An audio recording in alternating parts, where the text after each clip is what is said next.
Hello friends, welcome back to our YouTube channel cartoon मनोरंजन hub. इस video में हम शेर और चूहा की कहानी शेयर कर रहे हैं।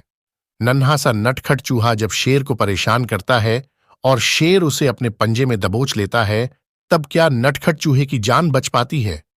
कहानी में आगे क्या होता है और यह कहानी क्या सीख देती है, ये जानने के लिए देखें। जंगल का राजा शेर खा पी कर आराम से एक पेड़ की छांव में सो रहा था। तभी कहीं से एक नटखट चूहा वहां आ पहुंचा और खेलने लगा।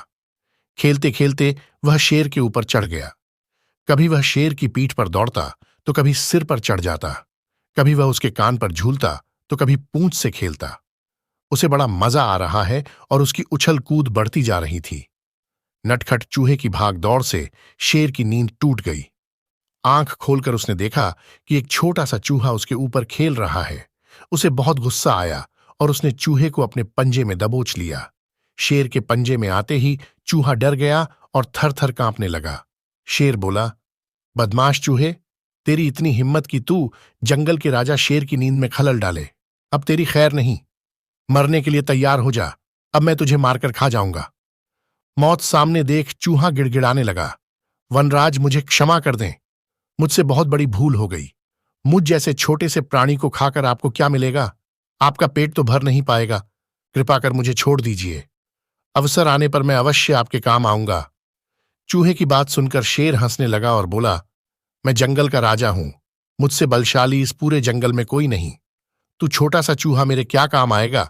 लेकिन फिर भी मैं दया करके तुझे प्राण दान देता हूं। मेरी नजरों से दूर हो जा और आइंदा कभी मेरी नींद में खलल मत डालना। चूहा धन्यवाद कहकर वहां से चला गया। कुछ दिन बीते। एक दिन शेर जंगल में शिकार के लिए घूम रहा था कि वह शिकारी द्वारा बिछाए जाल में फंस गया। उसने बहुत प्रयत्न किया किंतु जाल से बाहर नहीं आ पाया। वह मदद के लिए दहाड़ने लगा। शेर की दहाड़ वहां से गुजर रहे एक चूहे के कानों में पड़ी। यह वही चूहा था जिसे शेर ने दया कर प्राणदान दिया था। चूहे दहाड़ की दिशा में गया तो शेर को जाल में फंसा हुआ पाया। उसने तुरंत अपने नुकीले दांतों से जाल काट दिया। शेर आजाद हो गया। उसने चूहे को धन्यवाद दिया तो चूहा बोला, वनराज, आप शायद मुझे भूल गए हैं। मैं वही चूहा हूं जिसे अपने प्राणदान दिया था। मैंने आपको कहा था कि किसी दिन मैं अवश्य आपके काम आऊंगा।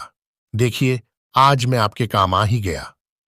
शेर को वह दिन याद आ गया और उस दिन की अपनी सोच पर बहुत पछतावा हुआ कि जिस चूहे को उसने तुच्छ समझा था, उसी की सहायता से वह शिकारी से बच पाया है। आज की सीख, बाहरी स्वरूप देखकर किसी की योग्यता का आंकलन नहीं करना चाहिए। उपकार कभी व्यर्थ नहीं जाता। किसी न किसी रूप में उसका फल अवश्य प्राप्त होता है। फ्रेंड्स, आपको यह कहानी कैसी लगी?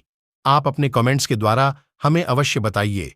यह कहानी पसंद आने पर लाइक और शेयर करें। ऐसी ही और कहानी देखने के लिए इस चैनल को सब्सक्राइब करें।